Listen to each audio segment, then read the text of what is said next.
తెలంగాణ ముఖ్యమంత్రి రేవంత్ రెడ్డి ఖమ్మంలో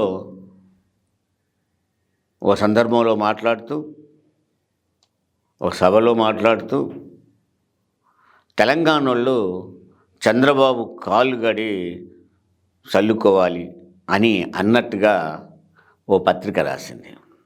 ఆ పత్రిక ఆయనకు అనుకూలమైన పత్రికే, అంటే రేవంత్ రెడ్డికి అనుకూలమైన పత్రికే. అనుకూలమైన పత్రిక వ్యతిరేకంగా రాస్తాను అనుకోలేము, కానీ ఆ పత్రికే రాసింది ఈ విధంగా. అంటే చంద్రబాబుని ఆకాశానికి ఎత్తి పొగుడుతూ, తెలంగాణ ప్రజల్ని కించపరుస్తూ, తెలంగాణ ప్రజలు ఆయన కాళ్ళు గడగాలి, చంద్రబాబు కాళ్ళు గడగాలి అని చెప్పడం. ఒకటి, ఎన్టీఆర్ గారికి నివాళులు అర్పిస్తున్నామని చెప్పి అమరవీరులకు నివాళులు అర్పించకుండా చెప్పిన మాటలు కానీ, అదేవిధంగా ఇక్కడికి వచ్చేసరికి చంద్రబాబు నాయుడు కాళ్ళు కడగాలనేది మరి తెలంగాణ ప్రజలు నీకు ఎట్లా కనపడతా ఉన్నారు? నువ్వు తెలంగాణ ప్రజలకు ఒక దరిద్రంగా వచ్చి, తెలంగాణ వ్యతిరేకంగా వచ్చి నువ్వు తెలంగాణ ముఖ్యమంత్రి అయ్యావు. ఇది ఒకటి తెలంగాణ ప్రజలు జీర్ణించుకోలేని సందర్భం.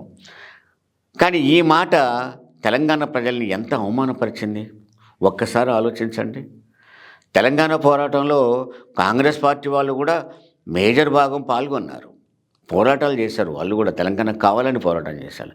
తెలంగాణ కావాలని పోరాటం చేసిన కాంగ్రెస్ వాదులు నేను అడుగుతున్నాను, కడుగుదామా చంద్రబాబు కాళ్ళు? చంద్రబాబు కాళ్ళు కడిగి మనం జల్లుకోవాలా?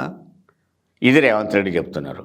వాళ్ళకి ఇప్పుడు రెండు రకాలుగా సమస్య. ఒకటి, ముఖ్యమంత్రి రేవంత్ రెడ్డి ఆయనకు అనుకూలంగా చెప్పాలా, వ్యతిరేకంగా చెప్పాలా? ఆయనకు అనుకూలంగా చెప్పడం అంటే తెలంగాణకు వ్యతిరేకంగా పోరాటం చేసినంత వృధా అన్నట్టు తెలంగాణ వాదులుగా అది సాధించలేదు. లేదా ఆయనకు వ్యతిరేకంగా చెబుదామంటే ముఖ్యమంత్రి అయి కూర్చున్నాడు. అయినా సరే తెలంగాణ ప్రజల కోసం త్యాగాలు చేయాలి, తెలంగాణ ప్రజల కోసం ధైర్యంగా నిలబడాలి. మనం పోయి ఎవరి కాలు వెళ్ళడం ఏంటి నాకు అర్థం కాలేదు. కాబట్టి కాంగ్రెస్ వాళ్ళు తప్పకుండా స్పందించి ముఖ్యమంత్రిని నిలదీయాల్సిన అవసరం ఉంది.